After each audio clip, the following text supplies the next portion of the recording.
మనం మన అనునిత్యం ఉపయోగించే కొన్ని ఆహార పదార్థాలు ఎలా సిద్ధపరచబడతాయో మనకు అంతగా తెలియదు. ఉదాహరణకు తేనె ఎలా సేకరించబడుతుందో మనం ఆలోచించం. ఒకసారి ఒక తేనెటీగకు ఒక పాత్ర నిండా తేనె కనిపించింది.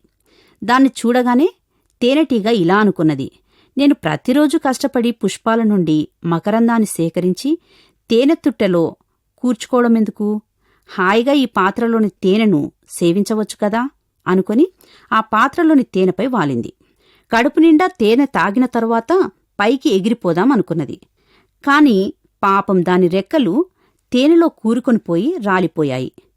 అది అలాగే చచ్చిపోయింది. సుఖంగా సౌఖ్యంగా ఉండాలనుకోవడం తప్పు కాదు. మన ఆత్మలో వర్ధిల్లుతున్న ప్రకారం అన్ని విషయాలలో వర్ధిల్లుతూ సౌఖ్యంగా ఉండాలని దేవుడు కోరుతున్నాడు. కాని ఆధ్యాత్మికంగా ఎదిగే శక్తి సామర్థ్యాలను కోల్పోయేంత సౌఖ్యాన్ని కోరడం ప్రమాదం. ఈ జీవన సంబంధమైన విచారాలు, ధనభోగాలు మనల్ని అణిచివేసి ఎదగనివ్వవని బైబిల్లో చెప్పబడింది. కాబట్టి ఆ తేనెటీగలాగా సౌఖ్యం కొరకు సులభమైన మార్గాలను వెతుక్కోకుండా జాగ్రత్త పడదాం.